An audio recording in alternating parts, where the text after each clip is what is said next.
It's blank behind me, by the way, just to let you know. Salute discipuli, salute omnes. Welcome again to another episode of Latin in Layman's. Go support me monetarily, Ko-Fi. Non-monetarily, rate my podcast. I'm done. Not trying to make that a long belabored thing. The people on YouTube get after me for it. That being said, I got a word we were talking about in our magic and ancient religion class today, um, of which I TA and help lead discussion and all that stuff for. That's another one that I'm supplementing with right now, while I also am teaching Latin and taking my other classes and stuff like that. Remember, I'm reaching the higher degree, but in order to actually supplement and actually get a stipend and have my schooling paid for me, I gotta actually teach classes and all that good stuff. But that's all great because you know what? Us grad students and PhD students are we're teaching more classes than the professors are. Sorry, I didn't say it. You didn't hear it from me. You didn't hear it from me. Shh.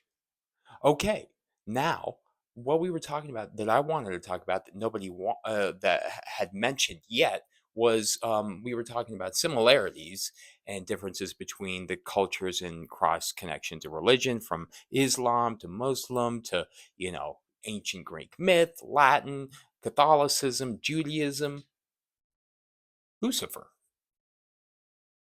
Lucifer. I was going to do two colors, but I got my hands kind of full right now.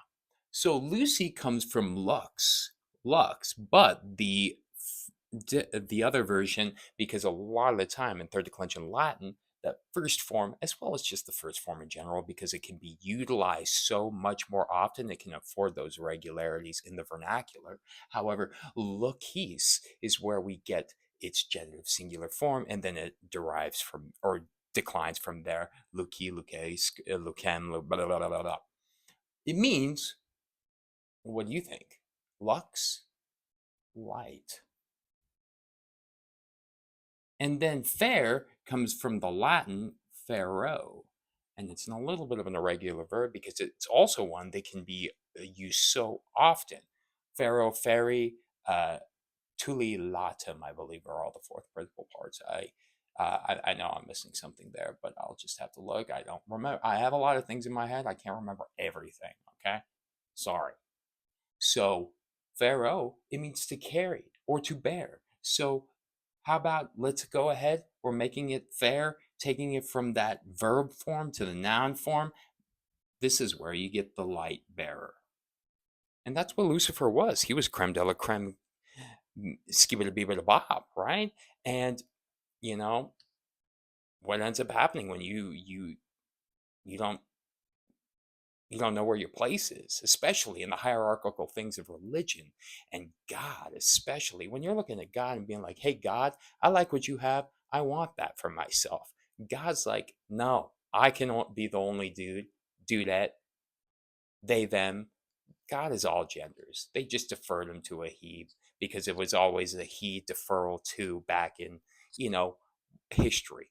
Yeah, anyways, I could go off on that, but I'm not. But what happens to Lucifer? He gets cast down from heaven and he ends up becoming Satan. So, if you didn't know, now you know. A light bear. Think of other words, right? This is where you get things like inference, like my story, the inference limit that I did a podcast, Read Aloud episode that you can go check out if you want to. And I'm also tried to publish it to 3. So wish me luck. Send me good vibes. See if I actually get it published. It's been a long time. I forget about the things that I've actually, but I also don't want to mention it because I'm actually embarrassed about those things because that was when I was like, it was like the first love that I ever had. I was a doctor. Anyways, light bear here. Inference, circumference, lucky, not lucky, but this is where you get Lucas from. Lucas coming from light. Maybe lucky as well. Probably something that's lucky is shiny. I think that just happened in my head right there. Epiphany. Epi meaning upon, phanon means to show. It's shown upon. In my head. Thanks for teaching me something new. Tempest Hestus Scatteray.